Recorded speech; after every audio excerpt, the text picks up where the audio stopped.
Hey guys, my name is B, and I want to talk a little bit about one of my favorite topics in the world, and that's love. This is why I love it, because people like to talk about it. No, people love to talk about it. It's just one of the most fascinating topics, fascinating feelings, fascinating emotions in the world. Take a look at a group of guys seated together, perhaps hanging out together over a few drinks. And if you listen to the conversation, they may talk a bit about sports, a bit about finance. Eventually, that conversation is going to come to love. Somebody's love life is going to be on the table, or maybe more than one person. And if you see a gaggle of girls seated together also talking, believe me, more often than not, they'll talk about clothes, shoes, work experiences, bitch about one thing or the other. But I guarantee you that somewhere in that conversation, you're going to have love. I mean, so if we are so enthralled by love, isn't it just right for us to have an idea of what it really is? Because as with everything that has an original, there's always going to be a fake. So what is love? That's the first thing I want to take a look at. But before we go on, hey, hit the like button, subscribe, and share the link with your friends. It doesn't matter where it is. If you've ever been in love, whether felt in love, fallen in love, walked in love, any kind of love, just click the like button, share, and subscribe. So today, talking about love, I want to talk about what love really is. Now, the first definition of love I learned as a young girl, maybe my pre-teens or early teens, is love is a feeling you feel when you feel a feeling you feel you have never felt before. How does that even make sense? Let me say it again. I like to say it, so let me say it again. It says, love is a feeling you feel when you feel a feeling you feel you have never felt before. It simply means butterflies in your belly. That's what we think love really is. But is that what really love is? I don't think so. Because infatuation feels like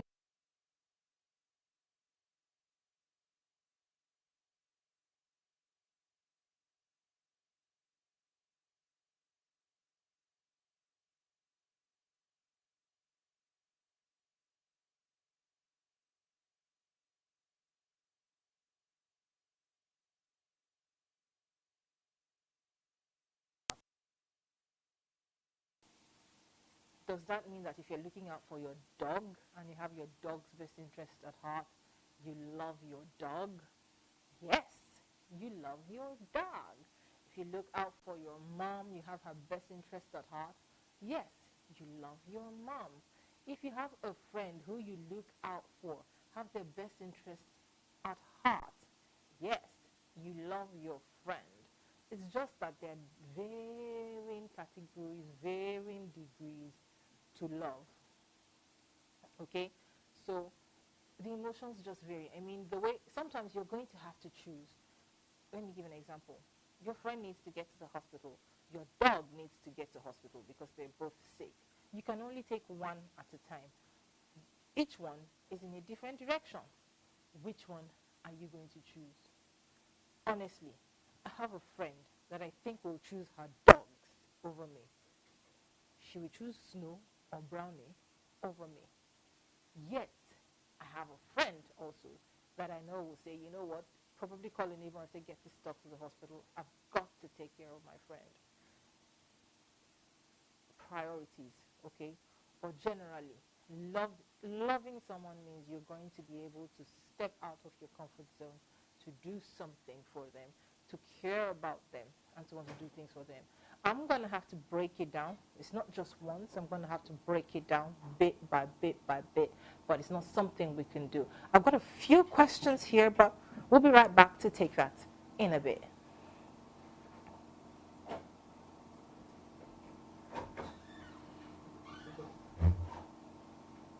Okay, so questions about love. Let's see. I think I have a few coming. Yeah, so quick one. This one says, I'm Darlington and I'm 36-year-old from Edo State. I haven't found the true love of my life. Is there something wrong with me? no, there's nothing wrong with you. Probably not. Okay, but there are lots of factors. Perhaps you have found your true love and you didn't even realize that you found your true love. And then what exactly is even true love? Are you waiting for that feeling of when you see somebody and you're like, oh, there she is, my heart? I have found that more often than not, what you are looking for in Sokoto is in the pocket of your Sokoto, as my people say. What that means is that what you're probably looking for far is right there close to you. There's probably a friend that you have never considered in a romantic way before. Would you consider that?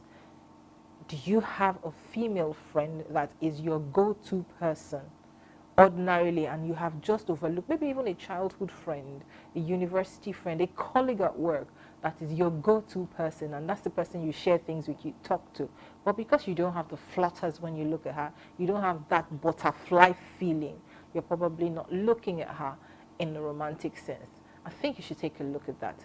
Secondly, are you somebody's idea of someone to love? Let's be honest. What you can't give, you can't get. So are you actually a lovable person? Have you placed yourself in a position of being loved, being considerate, being kind, generous, friendly? Do your words lift up or tear down? Are you an attractive person, well-dressed? Do you smell good? Do you have a source of income? Do you live, I mean, it doesn't have to be in a mansion, but is a woman going to want to be with you the way you are right now? Take an honest look at yourself. And then the third thing, what are your expectations? What expectations do you have? Because seriously, people have some expectations that are just way out of this world. They're out of this world. They're not, there's some things that you don't expect a woman to do. For example, I'm not going to carry a mortar and pestle and pound you yam because you want pounded yam. Personally, I'm going to get a yam pounder, the machine, put the yam in it and get you the exact same consistency a mortar and pestle is going to do. Now, if you're the kind of man that is still waiting for a woman to carry a mortar and pestle, you might just have a long search ahead of you. So, point is, what are your expectations? If you just take a look at all the combination of all these factors, or the questions just keep popping in, take a look at all these factors together. And then, of course, there's also a part of spirituality. Okay, so just prayerfully be on the lookout. Okay, be on the lookout. And I know everybody's time is different, so when it's your time, it is your time. So, this one is from somebody called Tosin. Tosin says, I am an introvert who doesn't like to socialize. At 28 years of age, no man has asked me out in 2 years. How do I get out of this situation? You answer the question yourself. You say you don't like to socialize. So how is anybody going to find you? But I've got good news for you. And I'm a storyteller. So this is what I'm going to tell a story, sort of. Now, imagine in days of old when people used to go to the village square to hang out and meet and socialize. Imagine somebody who doesn't do that at that time. How is she going to find a man? Market, she no go. Village square, you no go. River, you no go. How you go see man? But the good thing is that right now, you don't actually even have to go to the village square to socialize, to meet people. The village square has moved online.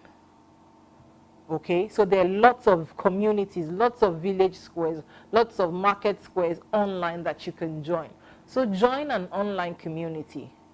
Join an online, if you have to join an online dating site, if you have to join a paid site, which I recommend, I think you should, because it sort of filters down people to the serious ones. So even if you're not going to go out physically, which you have to do eventually because you've got to meet him anyway, but at least you'd have done a lot of filtering online, join an online community. Okay, and they keep saying my time is almost up. So let me just squeeze in one more question quickly, please. So, they say we find love in hopeless places. Can I find true love on the internet? How? From Valerie. I think I just answered that question anyway. So I'm sure my producer is very happy to hear that. I've already answered the question. I won't take too much time anyway. Yes, so you can find love on the internet. Every day I find couples who say they met online. What's the difference between meeting online or not? I mean, look at during the lockdown. Everything was happening online. Religious services were happening online. Work was going on online. Parties were going on online. I mean, who throws a party online? But human beings, we're just human beings. So everything was going on online. So yes, you can actually date online. People actually date online for years and then come together and they have good, solid homes. So yes, it is possible to find true love online. So my name is B again, and I love to talk about love because people are really in love with the topic of love. So every week we'll be sharing a little bit of this and a little bit of that about love and all the questions that you have. So if you have any questions, please put them in the comment section. As many as we can, probably all of them, we'll try to take them one after the other. And then, of course, hit the like button, subscribe, and remember to share with your friends. I'm yours truly, and I honestly do love you.